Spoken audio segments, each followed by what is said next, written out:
Hi, I'm Gary West for NCTV 45, and this is Focus NC. We continue with our conversation in segment 3 with Newcastle native Joanne Esposito. She is a stage 4 breast cancer survivor, and she's taking a special drug called Herceptin that was researched and developed by another Newcastle native, Dr. Dennis Slayman. In our previous segments, we talked about Dr. Slayman, and you can go back and reference those other segments in case you missed those. And Joanne has a wonderful story of hope and courage and inspiration, and we're so glad that she's here with us, sharing this with us, because everybody needs to hear this. She has talked about this for many years because she was diagnosed in 2003, and this story never gets old. If you've heard it before, I'm glad you're listening to it again. And tell everybody about it in case some of those folks didn't hear about it. They need to hear the story. Joanne, I want to talk about how people can get involved. There is so much going on with you had a concert, and this is one way people can get involved by going to these concerts that you have once a year. Now, there was just one recently, a couple of weeks ago, at the Newcastle High School with musician Brian Pizzone and friends. How did that go? Oh, it was beautiful. Brian is an amazing man, and he grew up just a few blocks away from Dr. Slayman on the south side of Newcastle as well. I said, I said this at the concert too. I'm not sure what they put in the water down there, but they've grown some amazing people. And Brian does for the soul what Dr. Slayman does for the body, and it was just a beautiful concert. He's an amazing pianist, and we had a few other guests with us, and it was a beautiful night. It was a beautiful night. Yeah, the reason why I brought it up is because this is an annual concert, and you're planning on another one next year, right? Right. We're hoping. Will it be around the same time of the year? Yes, it usually is. It's usually sometime in April, depending on who we bring in and who's and when they're available and that sort of thing. But we're hoping to have one again next year. Big thanks to Brian Pizzone. I heard he did. I wasn't there, but I heard he did a great job. Last October 4th was the 9th annual golf tournament in Las Vegas, and that's an annual event. Tell us a little bit about that and what plans are coming up for the next one. Well, we hosted our very first golf event in Las Vegas in '05, and Dr. Slayman was actually able to attend that one, and he and his wife were there, and it was just a wonderful event. And we've had one ever since. Like you said, October was the ninth event that we carried, and we back it up with we have the golf first on a Friday, and then Saturday is the grapes and hops event, and with those two events, That sounds like wine and beer. Right? It is. It's hosted at the Springs Preserve in Las Vegas, and you pay an entry fee of I believe it was $35 this year. And you either get a wine glass or a beer glass, and you can go into the facility and taste the different wines. There's about 11 or 12 different wines available that you can sample, and same thing with the beer. And then we had about 4 or 5 restaurants that were involved, and they gave away samples of their food. And music is on the stage, and there's a silent auction table, and it's just a lovely evening. And October in Las Vegas is just so beautiful. The weather is perfect. We have a great time with that. And with that event, we hit $1 million that we've raised for breast cancer research. That is so good to hear, and it just keeps going too. Your son Brian was quoted as saying, "Our initial goal is raising funds for ongoing breast cancer research.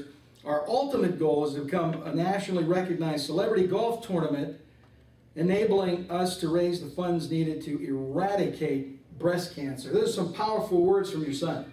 I know. When he puts his mind to something, he does it. And the very first year that we finally got the funding to host a golf event in Las Vegas in '05. And he said, "I'm going to raise $100,000. And I thought, I thought he was crazy. I said, Brian, that's an enormous amount of money for our very first event. And sure enough, he had the mayor of Las Vegas there, and the mayor came up and spoke a little bit, and he said, Brian, did you hit your numbers? And Brian said, no, we're $15,000 short. Did you say that was the first one? The very first one in '05. And this gentleman got up and he said, I'll write you that check. And he got up and wrote us a check for $15,000, and the tears just fell, and because I've never experienced anything like it, and it's been amazing. It's been quite a ride.